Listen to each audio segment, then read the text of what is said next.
First, I want to talk about safety. I'm responsible for my roofers and making sure that they're safe and that they come home at the end of every day. A couple things that you need to watch out for if you're inexperienced being on a roof. First and foremost is that roof. Well, let's not get on the roof yet. Let's talk about setting the ladder up. You're going to want to make sure that you get a nice bungee cord, and you bungee that ladder to the top. OSHA specifies that you need at least 3 rungs above the roof level. So you'll want to do that, and then you want to take a good bungee and find something to strap that ladder onto. Because the worst thing in the world that could happen is that ladder slips out from under you, or you'll be up on the roof and that ladder falls over. That's very embarrassing. Don't ask me how I know that. So get that ladder bungeed off. The second thing about safety on a roof is, especially with metal roofing, is you want to make sure that you clearly identify if there are any skylights on this roof. If it's an old, rusty, super dirty roof, they may be hidden. Very dangerous. Skylights are the #1 cause of falls among roofers, especially on a corrugated R-panel roof where they'll put a translucent panel there, and in some cases you don't see it. I'm a roofer. I've been doing this a long time. And I've been on roofs where the skylights were disguised, and I stepped on one. Now, thankfully, I didn't go through, but I tell you what, I just about had to change my pants because it was scary. Because those fiberglass skylights, as they age, they really do lose their structural integrity. So please do not mess around with this, all right?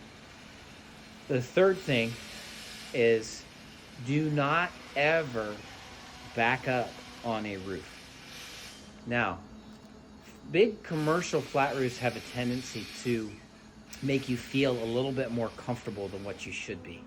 And also, when you're working with the roof tube, you may not be thinking about where the edge of that roof is because you're looking at the fasteners or you're looking at the seams, and your focus is on the roof and what you're trying to do. Very, very dangerous. It's very easy to back yourself right off a roof and not even know it.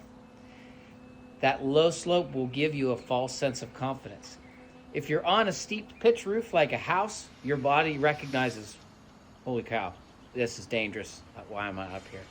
But on a big flat roof, sometimes your body gets lulled to sleep with that. So be super careful about that. There are a couple things. Lowe's or Home Depot, some of the big box stores are going to sell harness kits where you put a harness on, you'll anchor it into the roof. You want to make sure that you get a good structural integrity to the fasteners that you're putting in. For the sake of this video, I don't want to go into that.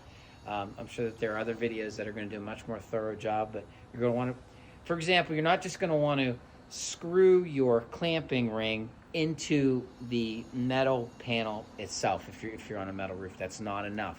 You'd have to try to get yourself into a purlin, make sure that you're sturdy, so if something does fall. I think the OSHA standard used to be you need that thing to hold at least 5,000 pounds. Okay, so very serious about safety. If you're unsure about that, Google commercial roofer near me and get somebody to come out and take a look, right? Because this is very serious, and the last thing I want is for somebody to be using this tool and to get hurt. So thanks for hearing me out on that.